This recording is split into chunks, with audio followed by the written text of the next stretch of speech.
film Wanted is based on a independent limited edition comic series created by Mark Millar, who's a very well-known creator of comics. And his comic book Wanted, in its limited series, became one of the most successful, if not the most successful, independent comic in the last several years on the marketplace. It's distinctive in its tone, and we've worked very hard to maintain the distinctive qualities and the integrity of the source material in his comics.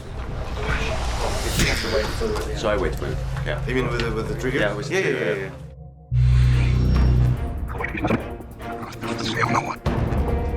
When I read the script, I found that the idea is great, the story is great, character has an interesting journey, but something was unclear with the tone.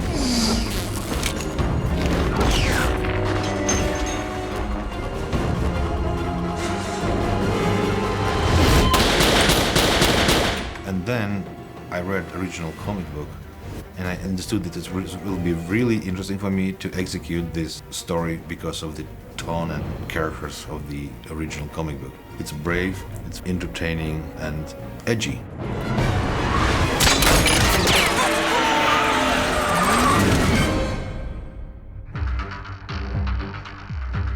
As a kid, I was the youngest of 6 children, and I think, because back then there wasn't really much good on TV, my older brothers used to kind of make stuff up for me, and just out of pure boredom. And one of the things they told me was that superheroes used to really exist. And like most kids, believe in Santa until the age of 7 or 8, I believed in Superman. I thought this was just part of history. And suddenly I just began to gradually realise it probably wasn't true. But as a little kid, I also found a photograph of George Reeves dressed in a Superman costume. There was no TV show back then. We didn't get reruns back in Scotland of the old 1950s show.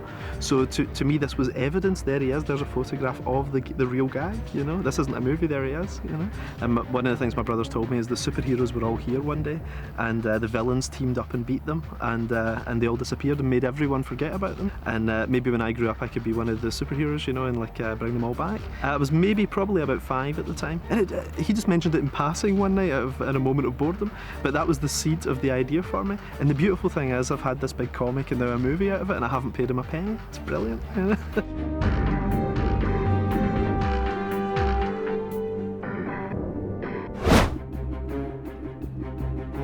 I've always been interested in secret societies, and there's a romantic notion of a secret society too, it's a great thing in literature, but we also know they do exist. And I like the idea of a super cabal of bad guys, who are running the show, and the fraternity was our version of that.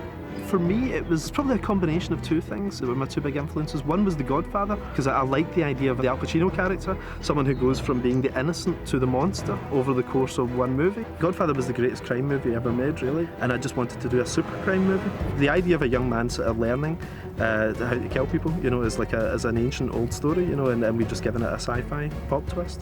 The other thing, I suppose, that's maybe more obvious is Spider-Man, because he really was a 21st century interpretation of Peter Parker, that kind of geeky everyman that Peter Parker was. Wesley, in a lot of ways, is a dark reflection of that. Spider-Man's all about, with great power comes great responsibility. Well, this was the opposite. It's with great power comes you can do anything you like and no one can stop you. So it really is, it's the complete inverse of Spider-Man in that sense.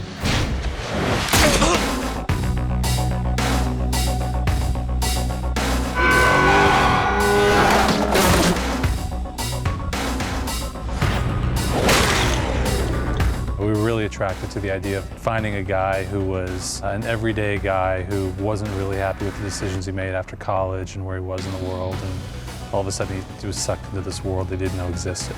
What Mark Millar did so well in the comic book was define a tone, and it was hardcore, and you hadn't seen that before in a while, and we didn't want to lose that tone. And in fact, we told the studio, and same with Timur, that it's got to be an R-rated movie. It's got to be as hard as that comic book, because that's what the fans expect.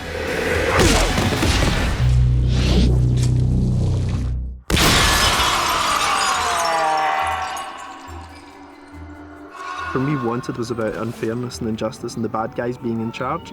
And I probably couldn't have written it back in the 90s when things didn't really seem that bad. You know, you had the Berlin Wall coming down, you had Clinton in the White House, and things were looking pretty sweet for about 10 years, you know. And then suddenly the bad guys were just in charge. And Wanted, almost subconsciously maybe, was a response to that. I think Brits in particular are slightly more suspicious of authority than Americans. We're a little more suspicious of government and people in uniforms, whereas Americans, you know, they're superheroes, they're most idyllic characters, really. You know, the most idealised characters are people that you look up to, are guys who wear uniforms. And maybe that's what we bring to American culture, really, that makes us a little different from the American writers. Like, I don't think Wanted would have been done by an American comic writer. I think it's a very European idea. It's interesting, it's new, and it's very human and fantastic at the same time. It's a lot of humor, dark, sarcastic, but very human and entertaining.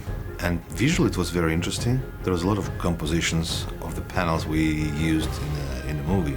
Flying splashes of blood, a lot of moments. Has this graphic novel style. It was very provocative. There's a comic book, and the characters and the visual style is very provocative for a filmmaker because it helps you to create something interesting. So JG, I mean, I feel 90% of what people liked about it is JG's art. You know, it was just phenomenal looking. And it looked like a movie already. You know, you could almost just see these as storyboards, you know, for a movie, because he's got such a cinematic style. So no, I couldn't be happier. You know, I couldn't have imagined anyone else drawing it. And that was one of the big reasons that it was sold quickly as a movie too. And JG was a huge part of that. Just having an A-list artist attached to your book, it's kind of like having an A-list actor or actress attached to your movie. It just brought an enormous amount of attention to it.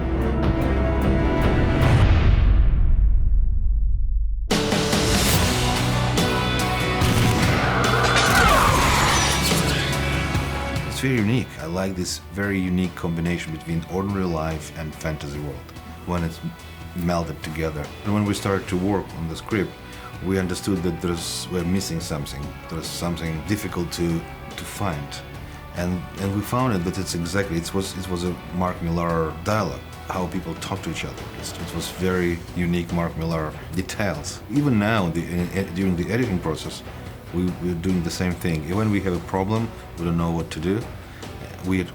Everybody saying, okay, where's the comic book? We have to check how it was in comic book. And even if you are doing something different, but it's good. It's very important to step back, to clean the table, to see the original thing, and then to do the next step. Because this comic book has a unique tone and has a believable characters, dialogues, and the comic book was a big surprise for me because it was exactly the right tone for the movie.